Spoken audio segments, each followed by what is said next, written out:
Најдов едно грозно слоевито приказниште, и најодвратните што ги имам прочитано. Ако некој мисли дека го најдов у германски приказни каде што се обезглавуваат деца и се даваат на татковците да ги изедат, не. Ако некој мисли дека го најдов во француски приказни каде што се закачуваат бивши сопруги на зид, не.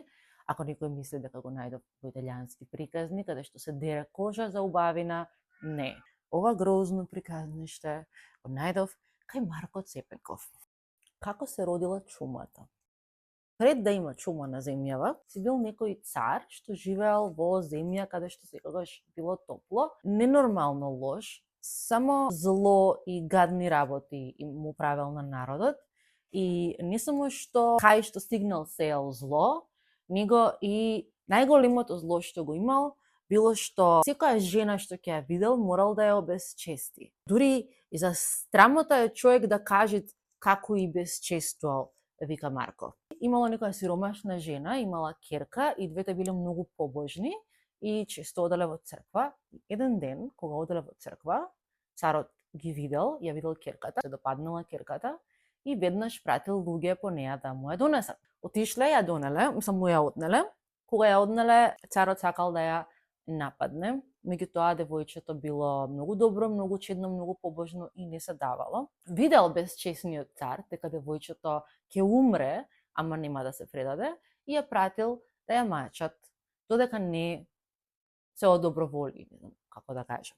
Од мачењето девојчето умрело и царот дознал, и затоа што морало да биде по негово, го нападнал телото на девојчето. И откако го нападнал телото, безживотно, го оставил затворено во подрум. Во истиот момент избива војна и царот мора да иде таму, на бојно поле. Од што бил лош Господ не му помагал и изгубил половина земја и многу народ и се вратил.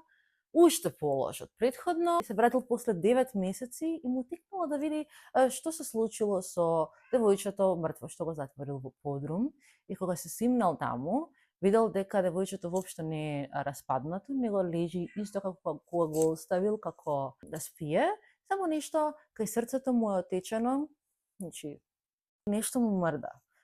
Од што го мразел девојчето царот, го шутнал во стомак, или како што пишува Марко кај срцето, и од таму веднаш беше се родила чумата од девојката умрена и беше застанала на нозе просто и му рекла на царот: од поган татко сум се зачнала и од умрена мајка родена, затоа кога ќе видам, ќе го испоганам кај скришните места и ќе го умрам.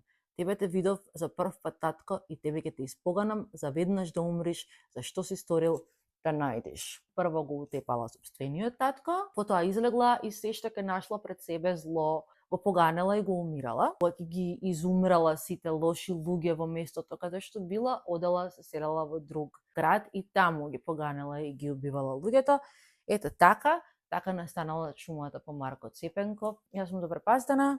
Беше најнапорно видео за снимање затоа што ми звонеше врата, ми звонеше телефон, ми звонеше мачка. Али добро се разбравме дека во топ 5 од досега раскажани се наоѓа и тачно македонска приказна.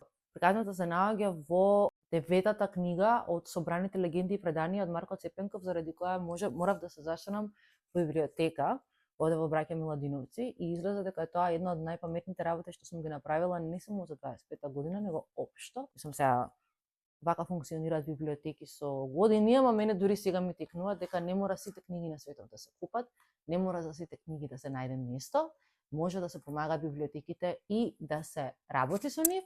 И плюс има книги што никаде не може да се најдат. Значи јас не можам да најдам 9-та книга од преданијата на Марко Цепенков, никаде да ја купам. И не можев да најдам една книга од Влада и Тања Урошевиќ, нигде не се продаваше. И ја изнимив од библиотека и јас сум сега нов човек со пронајдена нова религија и на сите ви препорачувам да се зачлените. Некои книги не може да се извадат, мораат таму да се читаат, ама Марко Цепенков можеше да се извади. Ја побарав затоа што ми кажа една другарка дека Твитер се развила некогаш на времето Твитер кога го биваше, се развила дискусија дека баш од 9-та книга мочале угаки од страв. И имаше јаки моменти, ќе ви раскажам други јаки моменти.